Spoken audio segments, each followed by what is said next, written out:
Welcome to the deep dive. Hey there. Our mission, well, it's pretty simple. We take the sources you send us, could be articles, notes, research, you name it, and we cut through all the noise. Yeah, we pull out the key stuff, the insights that, really matter. Exactly. We give you that shortcut to being genuinely well-informed on the topic. Think of it as getting straight to the good parts. We're kind of your guides through the material you share, helping you see what's most important and why it's relevant for you. Precisely. And today, wow, we've got a really interesting deep dive lined up. The source material you sent in, it's incredibly rich. It really is. It's mainly an English language learning resource. Looks like maybe a script from a master class or a big video lesson. Seems like it, yeah. It covers, well, everything. Pronunciation, idioms, grammar points, some really tricky words. And even communication strategies like frameworks for small talk, practical stuff. And interestingly, embedded within that lesson are these examples from actual news articles. Right. One on Canada's population growth hitting a milestone, and another about the Colosseum in Rome, asking if it's, crumbling. So, two distinct pieces of content used to illustrate the language points. So our mission for this deep dive, it's kind of layered. We're going to unpack the best techniques, the most useful phrases and insights from that language resource. The goal being to help you boost your English skills, get the nuances, and just feel more confident in conversations. Definitely. And sort of as a bonus, we'll pull out the main info from those news examples too. See how the language actually works in context, bringing those stories to life. So it's really a deep dive into all this material you sent for your benefit, getting the most potent knowledge out. Getting the good stuff. Okay, let's jump right in then. The source kicks off with something, well, really fundamental, but maybe often overlooked when you're learning a language. Which is? How native speakers actually sound, when they're talking naturally at a normal pace. It's all about tuning your ear. Yeah. Recognizing that spoken English isn't just the written word read aloud, it's different. Exactly. This first part, tuning your ear, the source calls it, is so important. It really stresses the gap between textbook English and real-world spoken English. And it pushes immersive listening, repetition, getting used to the real sounds. And a huge part of that is noticing these reduced sounds. Like the example they give is going to. In fast speech, it rarely sounds like two separate words. Right, becomes gonna. That's the common one. Or sometimes, as the source points out, even faster, like a really quick get-a. Yeah, almost slurred together. And these little shifts, they're subtle, but they're absolutely vital if you want to catch the rhythm, the cadence of natural speech. It's not just whole phrases either, is it? Individual sounds get tweaked too. Totally. The source uses your, the possessive, as an example. Often it's unstressed, right? So it gets reduced to this tiny little sound. Almost like a puff of air, like you said, from the back of the throat. Kind of, yeah. Just a quick year. And the insight there is, if you recognize these weak, unstressed sounds, your brain doesn't have to work so hard on them. So you can focus more on the important words, the nouns, verbs, adjectives. Exactly. The content words that carry the actual meaning. It helps you filter the signal from the noise, in a way. Makes sense. You don't need to emphasize every single little word to get the message across. You really don't. The source also mentions how words can just merge together in rapid conversation. Oh yeah, that can definitely trip learners up. For sure. Like, what are you becoming? Whatcha? Or even just what are. Happens all the time. Or another example they had was chewed me out blending. So it sounds more like chewed you out. Right. It sounds almost like one word. And it's not sloppy speech either. It's just, well, it's how connected speech works naturally. The letter T gets special attention in the source. It's presented as like a real chameleon. It changes its sound constantly. It really does. A key concept they explain is the flap T. You hear this a lot in American English especially. Okay, what's that? When a T sound comes between two vowel sounds, it often softens. It sounds less like a sharp T and more like a soft D, or even sometimes a quick R sound. Okay. Like in get it, it sounds like get it. Exactly. Or city sounding like city. Right. I hear that all the time. Understanding that flap T is probably one of the quickest ways to, well, not just sound more natural yourself, but actually understand people when they're talking fast. Absolutely crucial for comprehension. And the source points out other T's variations too, like a T at the end of a word. It might soften if the next word starts with, say, a vowel or certain consonants. Like in set in stone. Yeah, that's the example. That T in set might sound almost like an ED sound, like set in stone or almost satin stone. It depends on the flow. Context matters. Wow. It's amazing how much one letter can shift depending on what's around it. It really shows you're not just learning sounds in isolation. You're learning how they interact, how they blend and change in the stream of speech. Yeah. The source also touches on silent letters. Those are always tricky, aren't they? Yeah. For pronunciation and spelling. Definitely. The classic example given is the word dodge. D-O-D-G-E. Right. You don't say that middle D at all. It's just dodge. Completely silent. Being aware of these helps you say the words right, obviously, but also reinforces the correct spelling when you write. So the source, this masterclass script, it then lists a whole bunch of specific examples of these sound changes, these blendings. It's quite a list. Yeah, things like give it, becoming give it. Going to, becoming gonna. We mentioned that. Have to, becoming have to. Need to. Often reducing to just need to, like the T almost disappears. Chewed me out, blending into chewed you out. Nailed down, merging, sounding like nailed down. Tossing and turning, you often drop the G sound, right? Tossing and turning, and the D and N might blend. Oh yeah, the G dropping is super common. Then what do you have on the go? Shrinking down to wadya, or what you have on the go? I got a lot on my plate. That gotta becomes gotta. I got a lot on my plate. And that incredibly common one, let me know, turning into let me know. Let me know. Standard. Yeah. And another pattern they point out, which we see all the time in casual questions. What's that? Dropping auxiliary verbs. So instead of saying, are you going to the party? You might just hear, you going to the party, or even shorter. Like the example, any big plans this summer? Instead of, do you have any big plans? Exactly. Any plans, very common shortcut. It's just, it feels more natural in conversation, doesn't it? Yeah. Less formal. Totally. So the big takeaway from this whole first section for you listening is that recognizing these patterns, the reduced sounds, the merged words, the changing letters like the T, it isn't just about trying to sound like a native speaker. No, it's more fundamental than that, right? It's absolutely fundamental to understanding fast, natural speech when you hear it. Your ear needs to be tuned into this rhythm, this flow, not just expecting perfect, isolated words like in a textbook. Yeah, you've got to decode what's actually being said, not what you think should be said based on the spelling. It's a crucial first step, decoding real spoken English. Okay, absolutely vital. So once your ear is starting to get tuned in, the next big hurdle, or maybe opportunity, is understanding all those colorful expressions native speakers sprinkle into their conversations constantly. Ah, yes, the idioms and phrasal verbs. Exactly. The stuff that doesn't always mean what the individual words seem to suggest. And this section in the source material, wow, it is extensive. Loads of practical phrases. And these are just essential, aren't they? Both for sounding more natural yourself, but also just for understanding the nuances, the things that literal translations completely miss. Totally.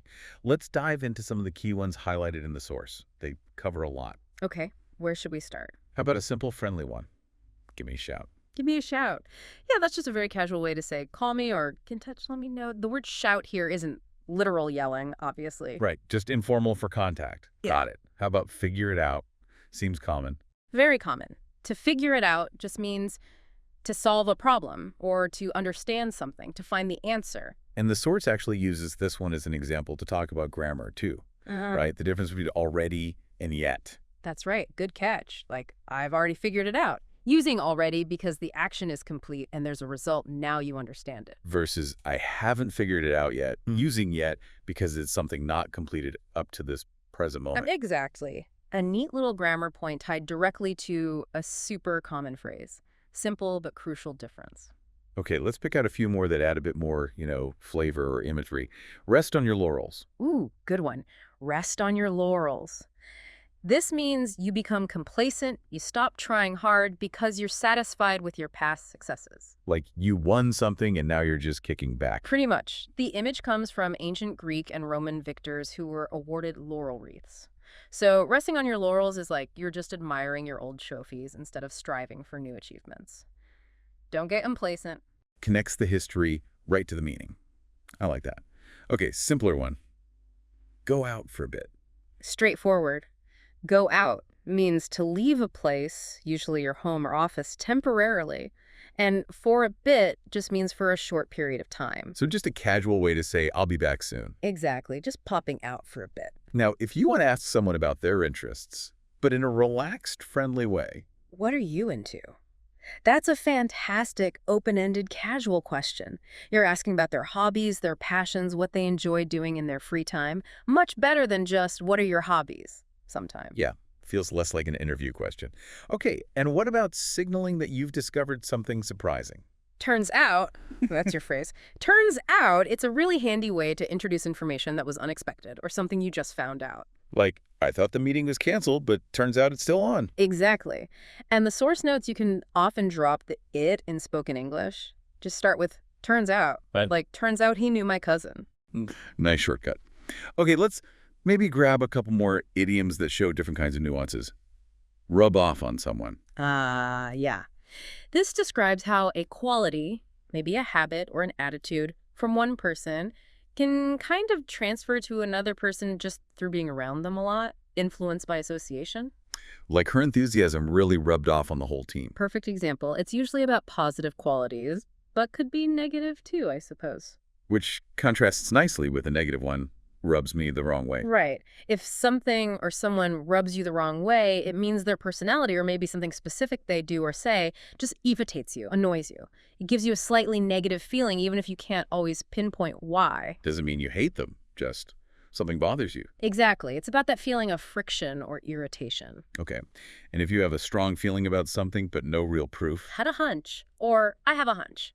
It refers to an intuitive feeling, a gut instinct, a suspicion that something is true or is going to happen, even without concrete evidence. I had a hunch you'd say that. Yep, that kind of thing. Let's look at one related to being prepared or finished. Are you all set? Oh, that's a super versatile and common question. Are you all set? Just means, are you ready? Do you have everything you need? Are you finished? You hear it everywhere, right? Yeah. Restaurants, shops, before starting a meeting. All the time. All set. Yep, all set. Very standard exchange. Okay. How about if something didn't begin well? You could say it got off to a rocky start. Rocky start. Yeah, the structure get off to a start is quite common. Rocky here implies it was difficult, unstable, problematic right from the beginning. Things weren't smooth initially. Our project got off to a rocky start, but it's better now. Perfect. And if you're feeling overwhelmed with tasks, got a lot on my plate, or I've got a lot on my plate. Very common idiom to express that you're extremely busy, juggling many responsibilities or tasks. Like your plate is overflowing with things you have to deal with. That's the image. Yeah. Okay, look, the source has, a huge list of these idioms and phrasal verbs. We could be here all day just listing them. We really could. It's quite comprehensive. But I think the real power of this section in the source isn't just memorizing definitions, right? It's realizing how many of these expressions exist and how incredibly frequently native speakers use them. Absolutely. The goal isn't just rote memorization. It's recognizing that mastering these idiomatic expressions is fundamental to achieving conversational fluency and, just as importantly, deep comprehension. They really are the color and the texture of everyday English, aren't they? They are. The source provides many, many more, covering all sorts of things: actions, relationships, feelings, abstract ideas. Just scanning the list, I see things like action phrases, taking up a hobby. Nailed down, meaning confirmed something for sure. Dodge, like dodging calls, meaning avoiding someone. Put up with, which means tolerate something unpleasant. Bounce back, recover quickly from a setback. And then there are loads of phrasal verbs involving movement or direction. Things like keep up with, meaning stay at the same pace. Drop in, visit someone informally. Push back, like postpone a deadline. Get around, like how do you travel in a city? Put off, meaning procrastinate or delay doing something. Take off, like a plane leaving or a career becoming successful quickly. Take after, meaning resemble a relative. Take apart, disassemble something. Take over, assume control. Take someone out, like invite them somewhere and pay. Get into trouble, get behind someone, meaning support them. And that classic point of confusion. Let me guess. Get on versus get in. You got it. Get on off versus get out of. A perennial favorite for causing mistakes. The source clarifies the rule, though, doesn't it? What's the general guideline again? The general rule is you get on and get off larger forms of public transport where you can typically stand up and walk around. So buses, trains, planes, large boats, ferries. Okay, on and off for big things you walk onto. Right. And you get in and get out of smaller, more enclosed spaces that you usually step down into or have to bend to enter. Think cars, taxis, small boats, sometimes even buildings. Got it. In and out of cars and taxis, on and off buses and trains. Getting that distinction right is one of those small things that really makes you sound more natural. It definitely helps avoid common errors. The source also lists more idioms using get because get is just everywhere in phrasal verbs. Oh, yeah. Like get out of something, meaning avoid an obligation. Right. Or get together, meaning meet socially. Get up to no good, like kids being mischievous. And get across, meaning communicate an idea effectively. So looking at this massive list in the source, the key insight really is that these phrases, these idioms and phrasal verbs, they aren't just optional extras. Not at all. They're the core vocabulary you need to navigate everyday English conversation and understand native speakers. Don't be intimidated by how many there are, right? The advice is probably to focus on recognizing them first when you hear them. Exactly. Recognize them, understand the context, and then gradually start trying to incorporate the most common ones into your own speech. They're high frequency for a reason. They're the language of daily life. They really are kind of the secret handshake of fluent speakers, aren't they? Yeah. Okay, so shifting gears a little bit from these specific expressions, let's look at what the source says about more general casual English and also some specific grammar points that can, refine your communication, make it smoother. Right. Moving towards language that feels a bit more relaxed, more fluent, and also ironing out some of those common grammatical wrinkles that can trip people up. Okay, so the source lists several handy casual phrases. First one, hit the books. Means to start studying seriously, usually for exams or a big project. Pretty common student slang, but used more widely too. Got it. Simple admission of fault. My bad. Super informal. Just means, oops, my mistake, or sorry about that. Quick and easy way to take responsibility for something small. And those phrases for saying something isn't a problem. Like, no worries. No worries, no big deal, or even shorter, no biggie. Very, very common responses to thank you or when someone apologizes for something minor. Just means, it's okay, don't worry about it. If you strongly agree with someone, you might just say 100%. Like, absolutely, totally agree. Exactly. It's an emphatic way to show complete agreement. Expressing strong interest in something casually. I'm really into hiking, or I'm really into jazz music. A very natural way to share your passions or hobbies. And this is a modern one. Yeah. Using brand names as verbs. Oh, yeah. Like, let's Uber it instead of let's take an Uber, or just Google it. Super common now. Shows how language evolves with technology and culture. It really does. How about expressing surprise or disbelief? The source suggests that's wild. Yeah, similar to saying that's crazy or wow, that's unbelievable, just expressing strong surprise. Okay. Giving permission informally. Like if someone asks, can I ask you something? You might just reply, shoot. Shoot, meaning go ahead, ask your question. Yep. Very informal, very common. And one more, sending something electronically. Can you flip me the invite? Using flip in that context is pretty modern, informal slang for send or forward, usually an email or electronic file. Flip me the details. Interesting. These casual phrases, they're like quick wins, aren't they? Easy ways to make your spoken English sound a bit more natural and relaxed. Definitely. They grease the wheels of conversation. Now, for the grammar points, the source highlights. First, it revisits already versus yet. Right, we touched on this with figure it out. What's the main reinforcement here? Just hammering home that already is generally used in positive statements about actions that are completed, often implying a present result. I've already eaten. And yet is typically for negative statements. I haven't eaten yet. And questions, have you eaten yet? Referring to something expected but not happened up to now. Exactly. Simple rule, but a very common area for mistakes. Getting it right makes a difference. Okay. The source also gives a quick, helpful overview of modal verbs. Those can be tricky. They can. It runs through the main functions quickly. Can for ability, permission, possibility.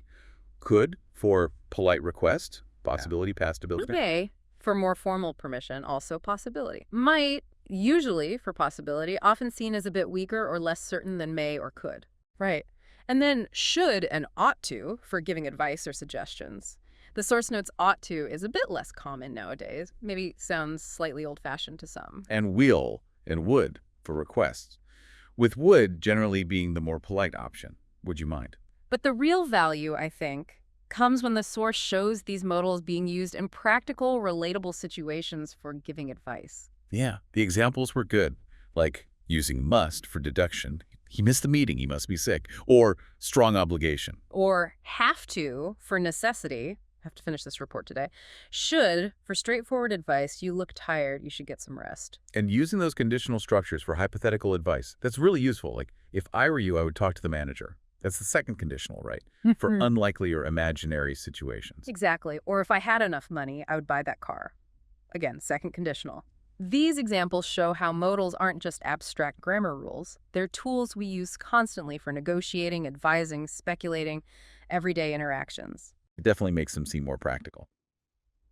Okay, the source then zooms in on verbs we use for recommendations and suggestions. Specifically, recommend, suggest, and advise. Right. And it points out the two main grammatical patterns you use after these verbs. Okay, what are they? First, you can follow them with a gerund. That's the verb ending in, used like a noun. I recommend trying the seafood paella. I suggest booking tickets in advance. Okay, recommend doing something, suggest doing something. Got it. The second pattern is you can follow them with a full clause, usually involving a subject and a verb, often with the word that included, though it can sometimes be omitted in casual speech. Like, I recommend that you try the paella. Or just, I recommend you try the paella. Exactly. I suggest that we leave early.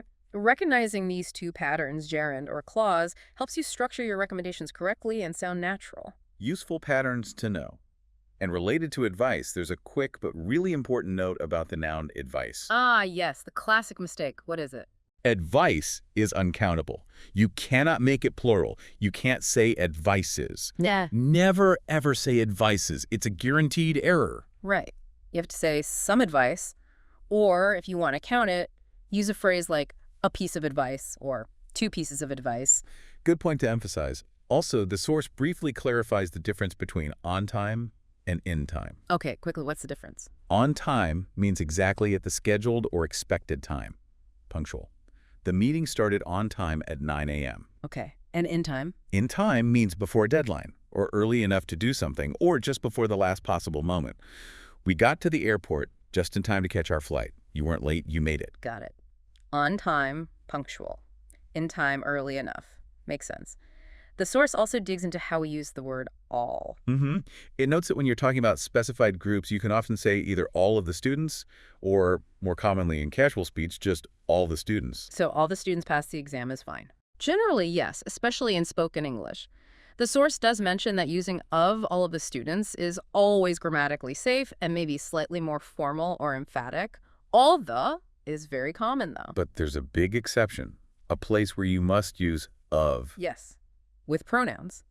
If all is followed by a pronoun like us, them, you, it, etc., you absolutely must use of.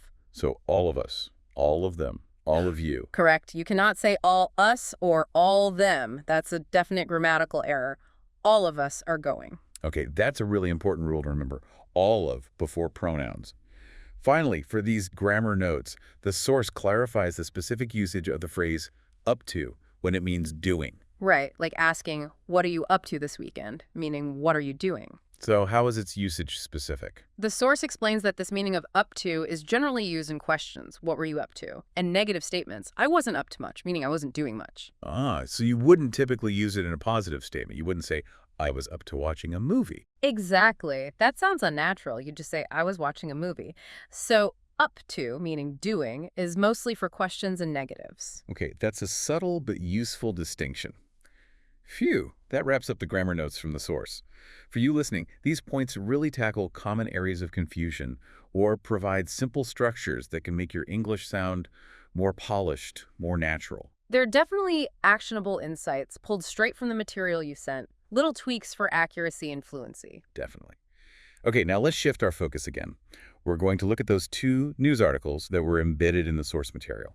They were used as examples in the language lesson, right? Right, to illustrate vocabulary or concepts. But they also contain interesting information in their own right.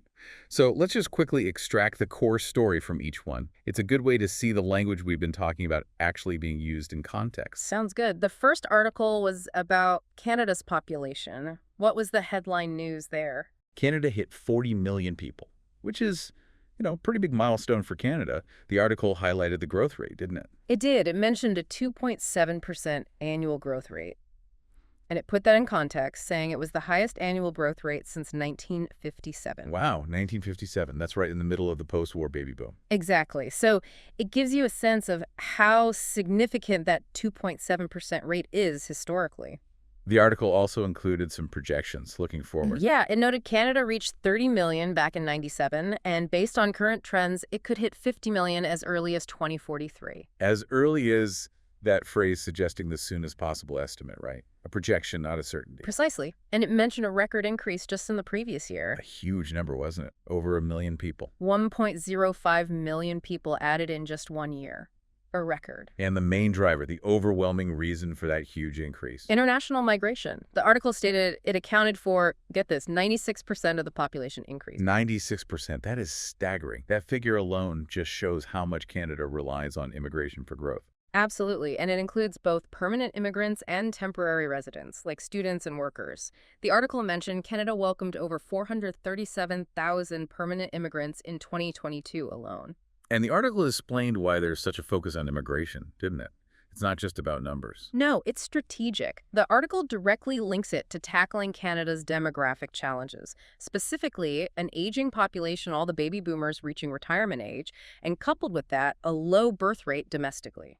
So immigration is seen as essential to keep the population growing, yes, but also critically to keep the workforce strong, filling jobs, supporting the economy as the older generation retires. Exactly. The article explicitly says immigration accounts for almost 100% of Canada's labor force growth currently.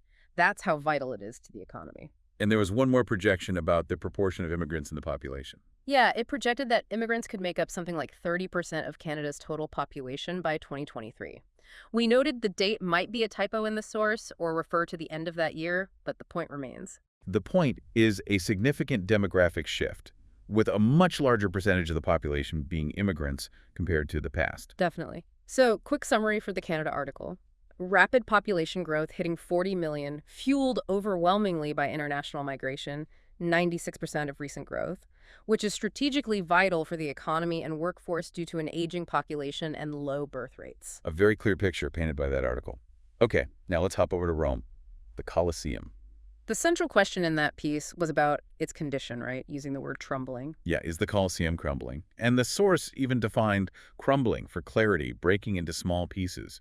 Creates a vivid, slightly alarming image. It does. The article sets the scene, describing the Colosseum, iconic site, one of the world's most famous landmarks, a new seven wonder of the world. Right. Biggest ancient amphitheater ever built. Completed way back in 80 AD, over 2 millennia ago.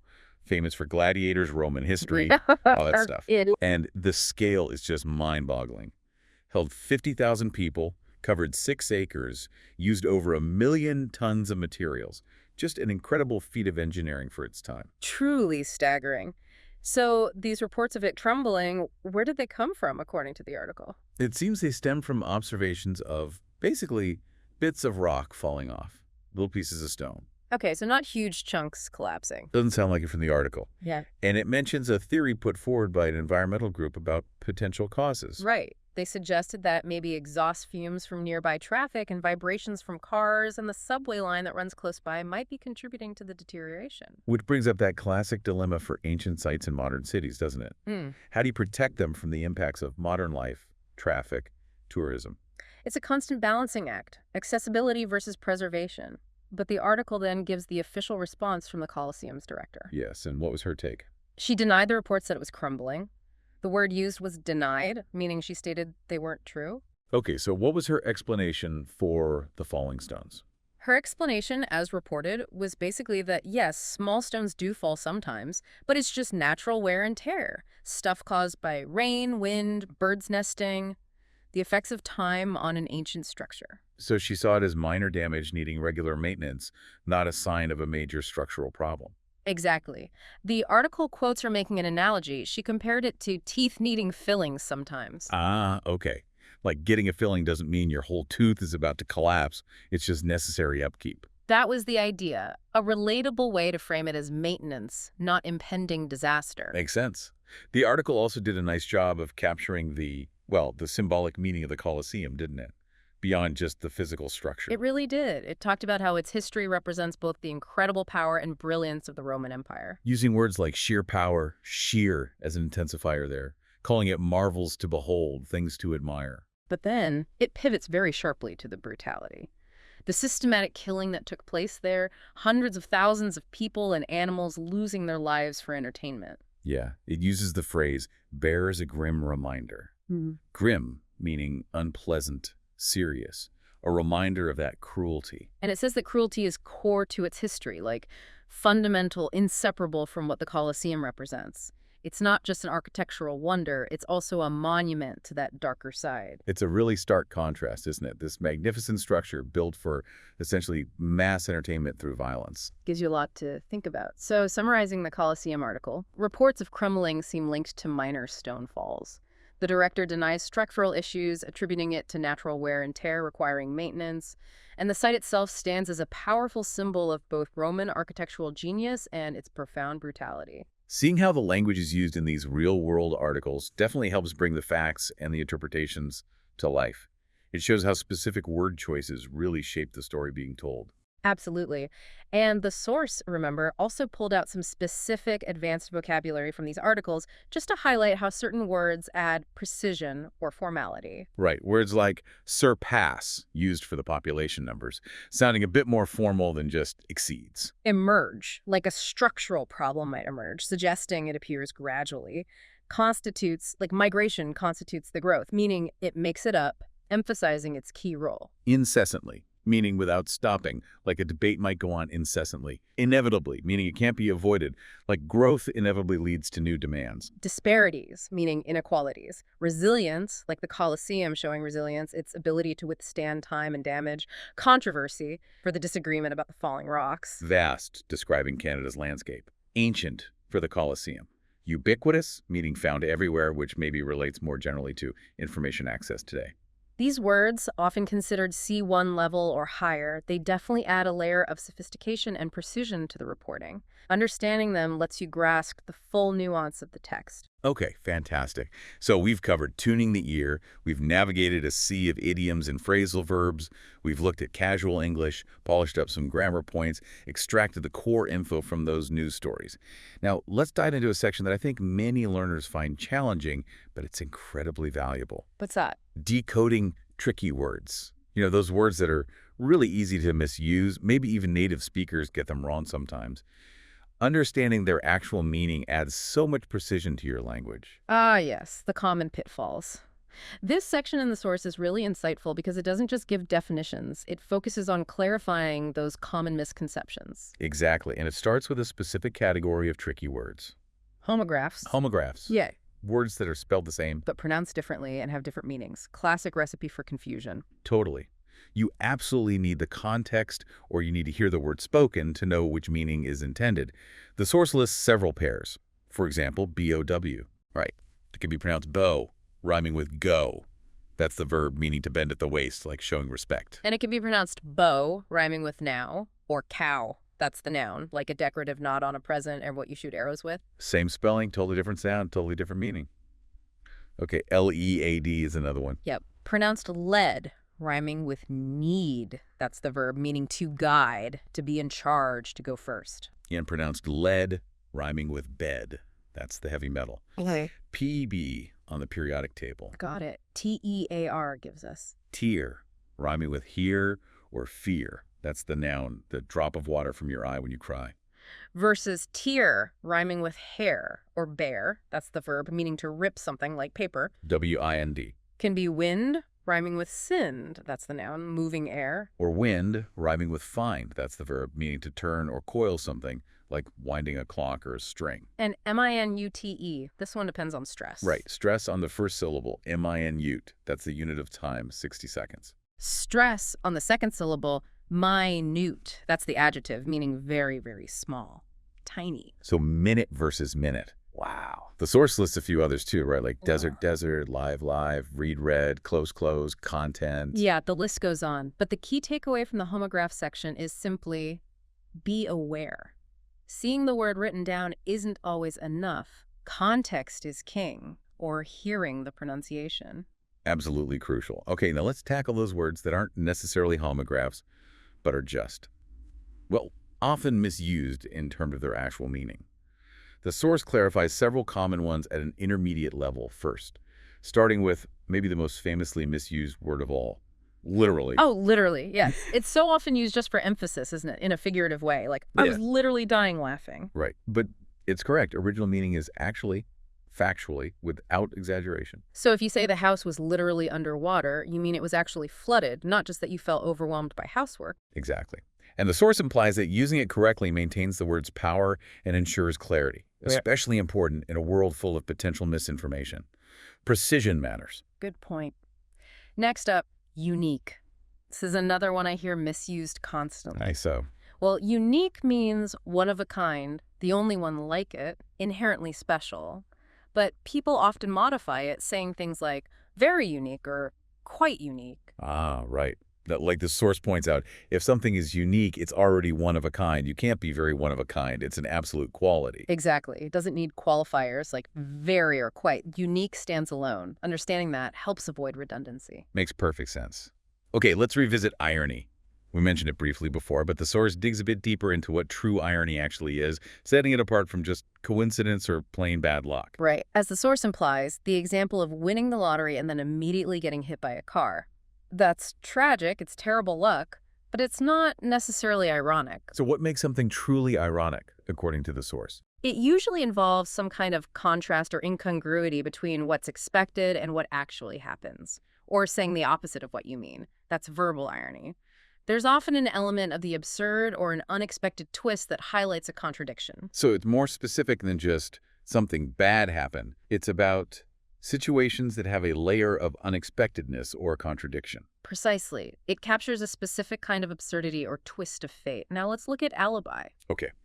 I definitely hear alibi used very loosely just to mean any kind of excuse, like I didn't finish the report, but I have a good alibi and my computer crashed. Yeah, that's the common misuse. But the source clarifies that alibi has a very specific legal meaning. Which is? An alibi is proof that someone was physically somewhere else at the exact time a crime was committed. It's a defense used in criminal law. So it's specifically tied to proving your location during a crime, not just any old excuse for why you didn't do something. Exactly. Using it outside that specific legal context really dilutes its precise meaning. Okay, another tricky pair.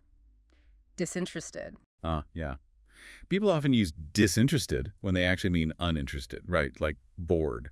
I was completely disinterested in the movie. That's the common confusion. But disinterested actually means impartial, unbiased, having no personal stake or potential gain in a situation. Neutral. So, a judge presiding over a court case needs to be disinterested, meaning they shouldn't be biased or have any personal connection that could influence their decision. Perfect example. They need to be neutral and objective. If you're bored by a movie, you're uninterested.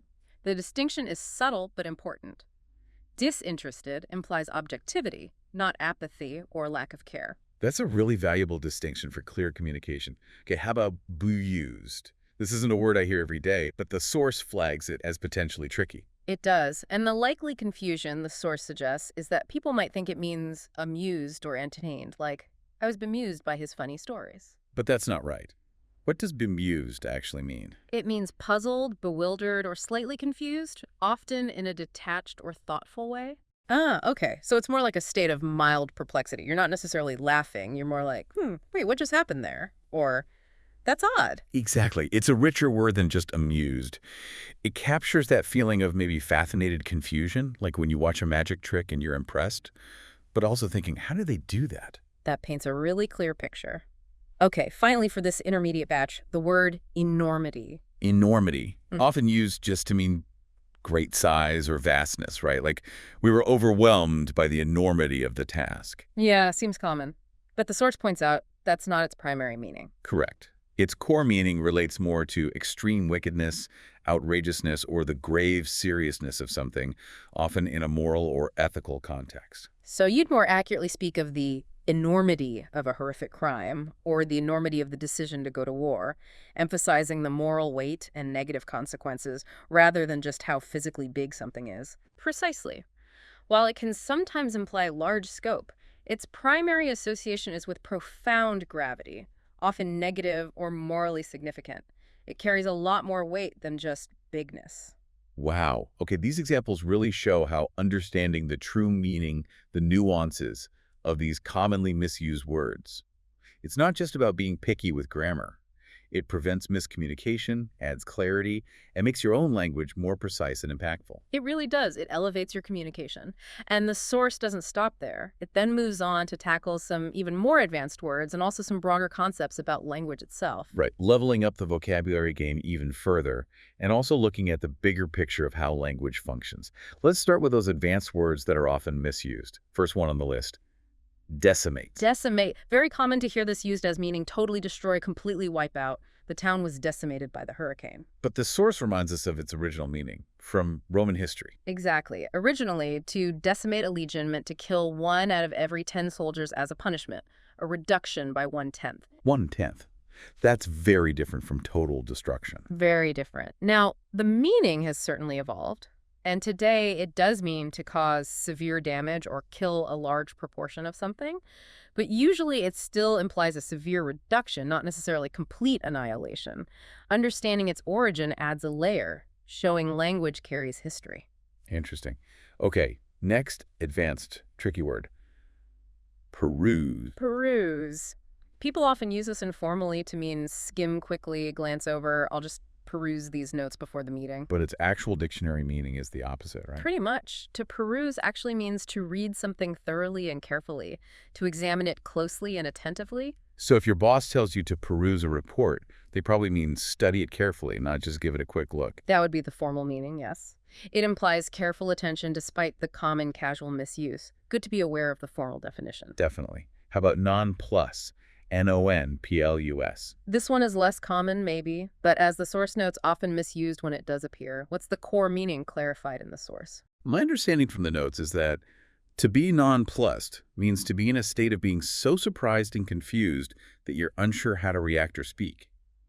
Utterly bewildered. That's the key. It's not just mild confusion. It's being completely taken aback, caught off guard, perhaps momentarily speechless because you just don't know what to make of a situation. Like that deer in the headlights feeling, but driven by surprise and confusion rather than just fear. That's a good analogy. It's that momentary loss of composure due to bewilderment, a very specific state. Okay. Next, plethora. Plethora. I often hear this used simply to mean a lot of something, usually positive. We have a plethora of choices. And that's generally okay, right? But the source adds a nuance. Yes. While it does mean an abundance or a large quantity, its original meaning, and often its subtle connotation today, implies an excessive or even overwhelming amount. Sometimes, too much of a good thing. So a plethora of options might subtly suggest there are so many options it's actually difficult to choose, not just that there's a good wide selection. Exactly. It can carry that nuance of excess or being slightly overwhelmed by the sheer number. It adds a layer of sophistication beyond just saying a lot. Got it. Now, factoid. Factoid. My first thought is like a small, interesting, perhaps trivial piece of factual information, like pub quiz trivia. That's definitely the common usage today.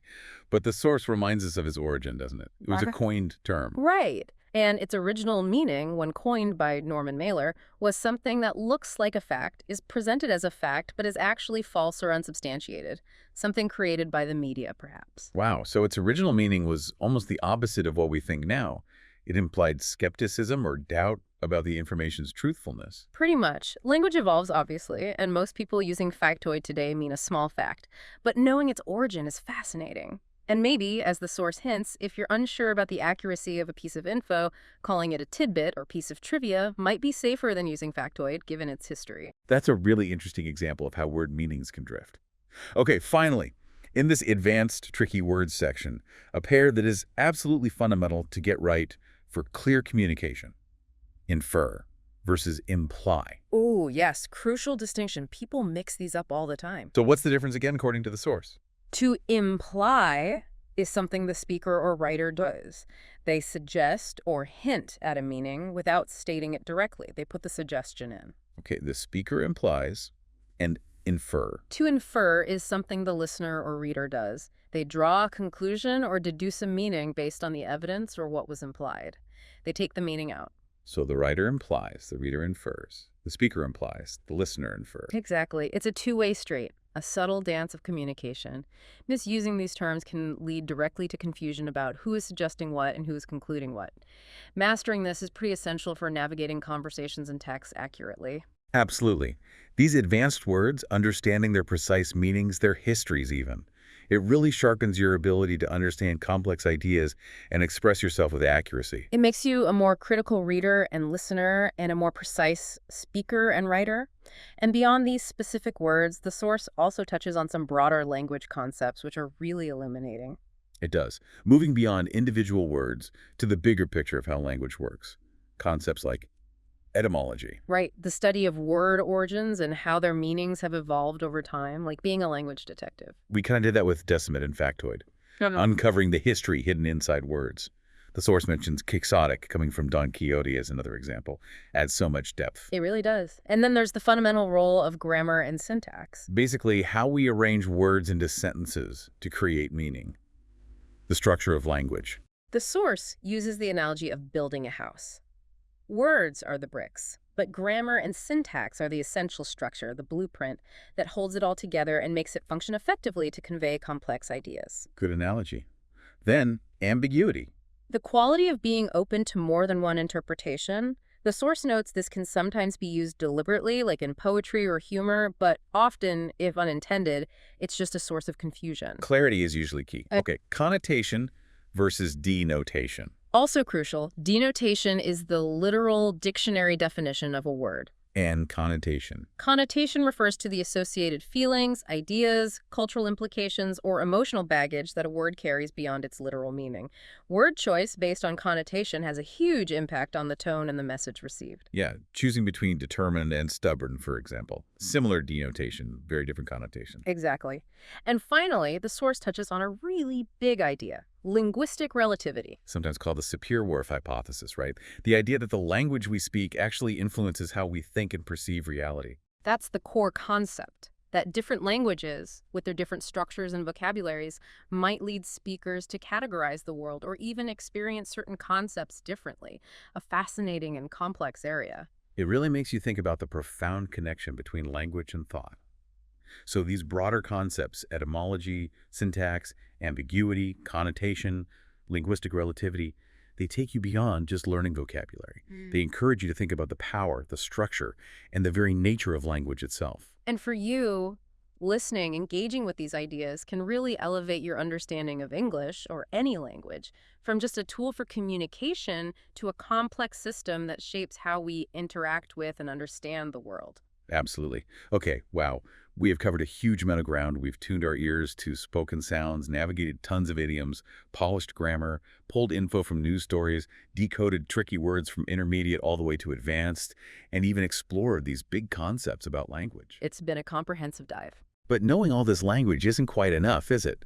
If you can't actually use it effectively in real-world situations with other people. So the final section of the source material is incredibly practical. It offers concrete strategies for navigating conversations, specifically tackling small talk and networking. Ah, yes, the practical application. This is where the rubber really meets the road, as they say. Because let's face it, small talk, it can be incredibly daunting for language learners. Oh, definitely. The source acknowledges that feeling the awkwardness, your mind just going totally blank. That fear of saying the wrong thing, making a mistake. But the source frames it in a really helpful way, I think. It says, small talk is a skill. Exactly. It's not some innate talent you're either born with or not. It's like playing an instrument or learning a sport.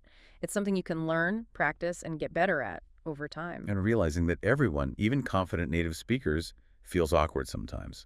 That helps take the pressure off, doesn't it? It really does. The fear of making mistakes is totally normal.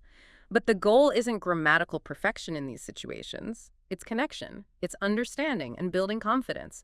Finding that balance between trying to be accurate and just keeping the conversation flowing. And a key point the source makes for getting better is focusing on output. You have to actually use the language. Right. It's not enough to just passively understand English. You need to actively speak it, write it. That's where the real learning and confidence building happens. It can feel scary at first, pushing yourself to speak, but it genuinely gets easier with practice. The source suggests some simple ways to practice, too. Like what?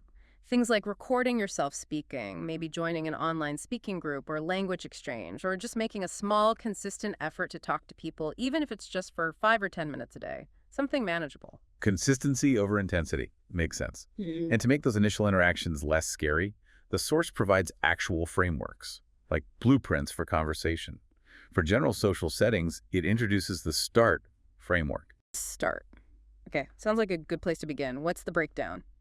START. Right. It's designed to break the ice, make introductions smoother. S is for smile. Simple but powerful. Makes you seem approachable, friendly. Good start. T is for take turns. Crucial reminder. Conversation is a two-way street. Don't monologue. Listen as much as you talk. Got it. A. A is for ask questions. And the source really emphasizes asking good questions, questions that genuinely spark conversation, not just the standard, sometimes boring ones like, where are you from, or what do you do, Yeah. although those have their place. Right, those can sometimes feel a bit like an interrogation, if that's all you ask. What are some better examples from the source? Things like, what do you like to do for fun?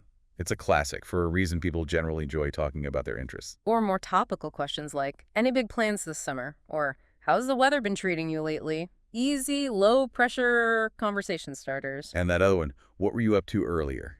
Mm-hmm. Use that up to phrase we discussed, meaning doing, connects to the immediate context. Good examples. Okay, R in start. R is for respond.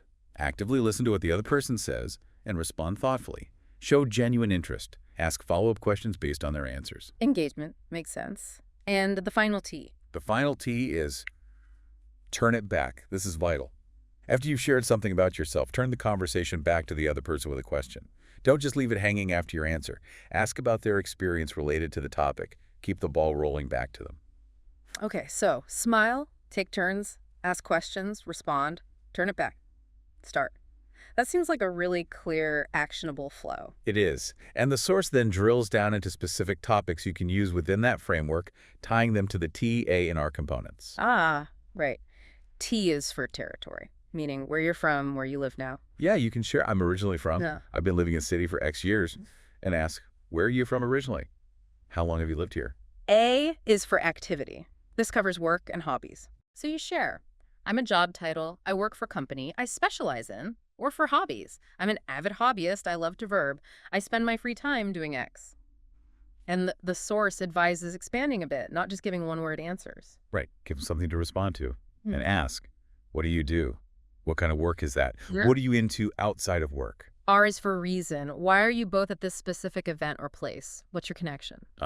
Finding common ground. Yeah. I know host's name from work. I went to school with a bride. I'm here with a friend who... Exactly. And ask, how do you know host person? What brings you here tonight? It establishes that shared context immediately. And then always remembering that final T. Turn it back. End your share with a question directed at them about their territory, activity, or reason. That START framework with the TAR topics, it really provides a solid, practical roadmap for navigating those potentially awkward first few minutes of social interaction.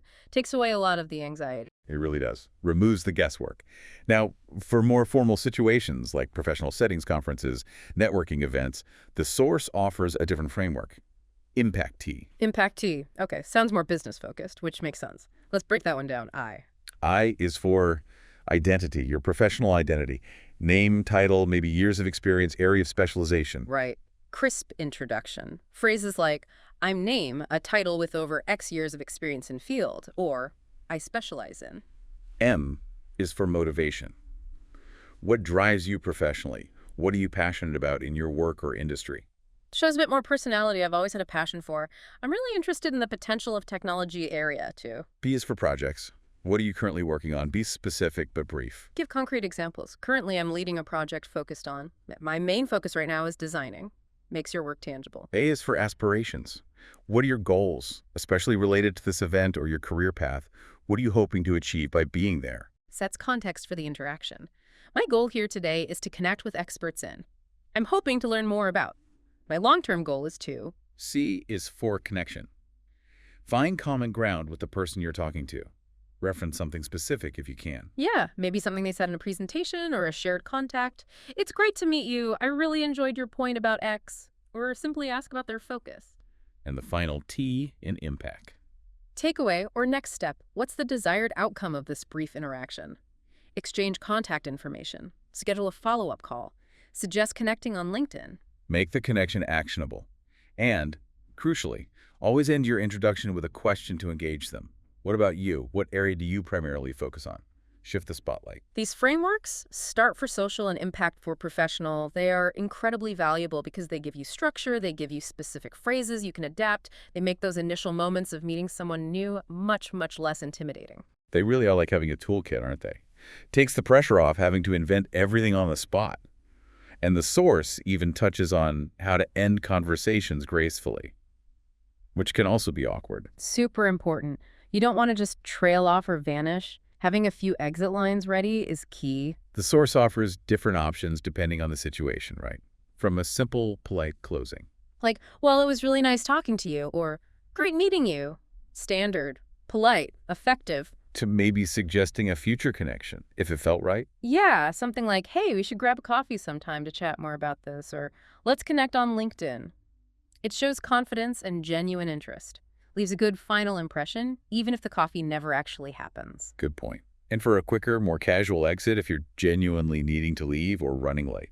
Simple, friendly phrases work best. Anyway, I should probably get going, but catch you later. Or have a great rest of the event day. Keep it light and positive. So from breaking the ice with start or impact to having polite ways to wrap things up, the source really provides practical, actionable language and strategies for the whole interaction. It does. It gives you the tools to navigate the social world more confidently. For you listening, this final section is just pure gold, I think. It's about taking all that language knowledge, the sounds, the idioms, the grammar, and actually putting it into practice in real-world situations. It provides concrete steps and phrases to help turn that theoretical knowledge into practical communication skill and hopefully more confidence. It really demystifies the art of conversation and gives you a plan you can actually follow. Okay. Phew. That was quite the journey. We have covered a truly vast landscape in this deep dive. And remember, this was all drawn from that single rich source material you sent in. We really did cover a lot. We started way back with tuning your ear right, recognizing those reduced sounds, the blended words, the rhythm of actual spoken English. Then we plunged into that huge ocean of idioms and phrasal verbs, understanding they're not just decoration, they're the core of everyday talk. We highlighted key examples, but acknowledged the sheer volume provided in the source. We picked up some useful casual English phrases, polished our understanding of essential grammar points, clarifying things like already versus yet, how modals work for advice, those recommendation patterns, and tricky details about words like advice and all. We did those mini deep dives into the news articles, pulling out the key takeaways about Canada's population boom being fueled by immigration and the Coliseum director's perspective on whether it's truly crumbling, seeing how language choices shape those stories. And crucially, we spent significant time decoding those tricky words. At the intermediate level, literally, unique, irony, alibi, disinterested, bemused, enormity, clarifying common misuses. And then leveling up to advanced tricky words, decimate, peruse, nonplus, plethora, factoid, and that vital distinction between infer and imply, understanding their true power and nuance. And we connected that to broader concepts about language itself, etymology, syntax, ambiguity, connotation, linguistic relativity, thinking about how language works on a deeper level. And finally, we wrapped up with those incredibly practical frameworks for navigating conversations. The START method for social situations, the impact method for professional networking, plus tips for gracefully ending an interaction. It really was a comprehensive exploration of the material you provided, pulling out actionable insights across so many different dimensions of learning and using English. Absolutely. I feel like it delivered on that core mission, giving you a shortcut to understanding the subtleties of spoken English, a shortcut to using more natural expressions, a shortcut to avoiding common pitfalls, a shortcut to grasping complex info, and ultimately a shortcut to feeling more confident when you communicate. And remember, it's always about the journey, right? Progress, not perfection. Embrace the challenges, notice the steps forward you're making, and try to keep the learning process engaging, maybe even fun. Well said. Okay, so as we wrap up, here's a final thought for you to maybe mull over, something that builds on everything we've discussed today. Okay, let's hear it. Considering the incredible complexity of language that we've seen, the sheer number of idioms, the subtle shades of meaning in tricky words, the way meanings like factoid or decimate can shift over time. How does becoming more aware of the precise meaning and maybe even the history of the words you encounter, how did that change the way you interpret the information you see and hear every single day? Ooh, interesting question. Does it make you read headlines with a more critical eye? Do you start listening more closely for the connotations, the implied meanings in what people say? Does it make you more aware of the power that specific word choices have in shaping narratives, shaping our perceptions of reality? Exactly. In our world that's just saturated with information, does that deeper language awareness become a tool for clearer thinking? Something to ponder. Definitely a lot to think about there, the power and pitfalls of words. Indeed. Well, first off, a huge thank you for sending in this incredibly rich and detailed source material. It gave us so much to work with for this deep dive. Yes, thank you. It was a fascinating set of resources. And just as a final practical takeaway for you listening, we really encourage you to pick just one small thing, one specific insight or technique we discussed today. And actively try to put it into practice this week. Maybe it's using one of those starter impact questions the next time you meet someone new. Or maybe it's just consciously listening for a specific reduced sound, like the flap T, or trying to spot an idiom when you're watching a show or listening to a podcast in English. Perhaps you could try using one of those tricky words we clarified. Maybe disinterested, or peruse, or imply correctly in the sentence yourself, either speaking or writing. Taking that small active step is really where the learning clicks. That's how these insights move from just being information in your head to becoming part of your actual language toolkit. Absolutely. Yeah, that's where the real progress happens. Well, thanks again for joining us for this deep dive. We genuinely hope it's been useful and valuable for you. We'll catch you on the next one.